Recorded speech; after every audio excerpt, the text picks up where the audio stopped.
This is a webinar to explain how regional offices should be doing technical support using our new support system. Okay, so the first thing you need to do is go to support.romaxtech.com and then you'll come to this page here. We then need to log in using the support login details that I've given you. So for this example, I will just log in as the China office. So we have the email address that I gave you and also the password. So we log in and you can see here it says welcome back China support.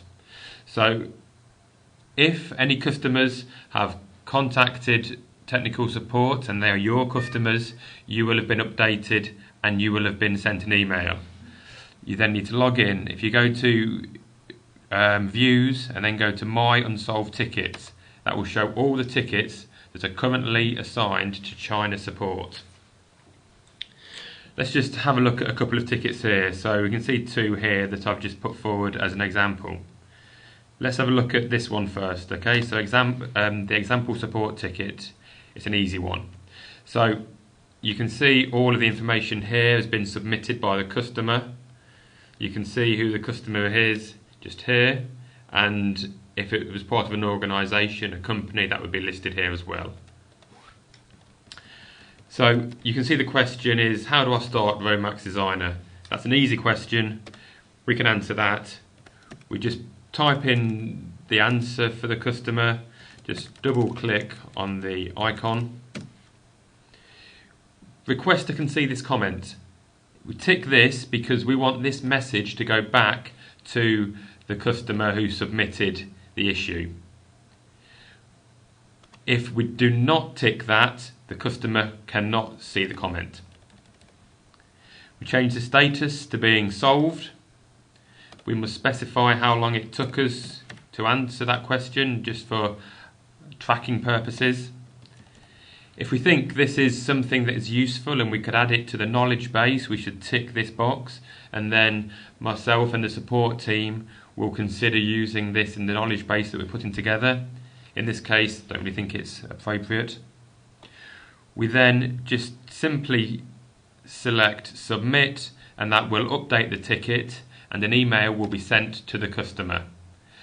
That email will give a link into the website, and it will also contain the answer that you have just typed in. Okay, so that is how first line support should be dealing with questions that you can answer yourself.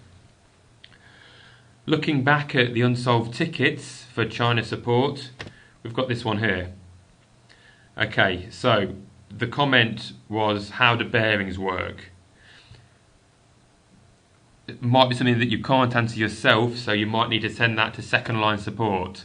So you need to select the group second line support. You should then assign that as a first instance to Yogi Raj in India. Put a comment in here saying just a message that will be passed on to Yogi Raj, and that might help him to understand the context of the question. Maybe the question is actually in Chinese. You will need to translate it and put the translation into this box. So maybe here you say the background is that this customer is very demanding. We must give them a detailed answer.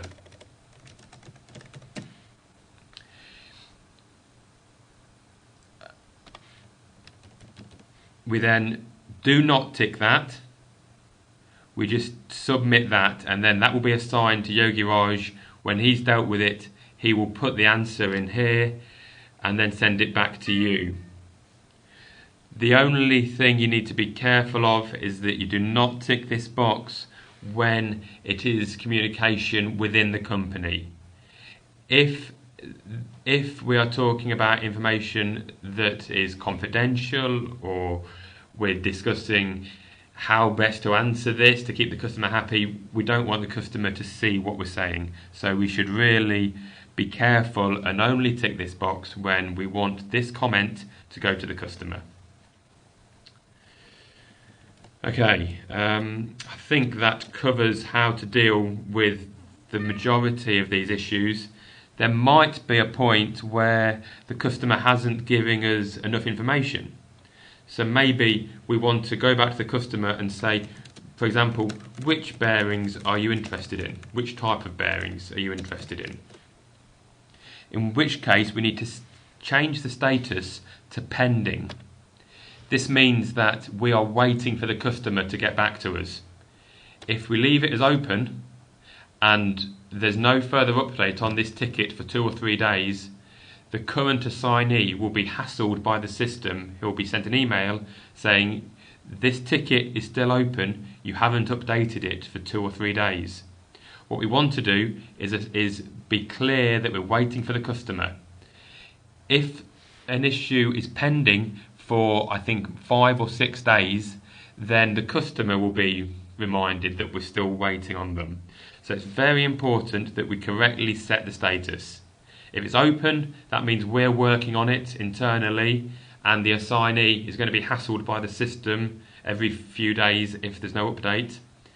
Pending means we're waiting for the customer to get back to us, we're waiting on information from them, there's nothing we can do yet. And solved, we should be trying to get tickets to be solved as quickly and as soon as possible. So if we think we've solved the issue, we should set it to solved.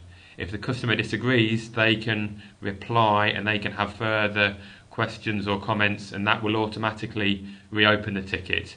But we should be trying to solve these tickets as soon as possible. So don't be shy about setting that status to be solved if you feel we've answered the question. Okay, anything else of interest? I don't think so. I think that covers pretty much everything in terms of how you should be dealing with support in the regional offices. If you have any questions, obviously contact myself, Jamie, or Yogi Raj over in India. Okay, thanks very much.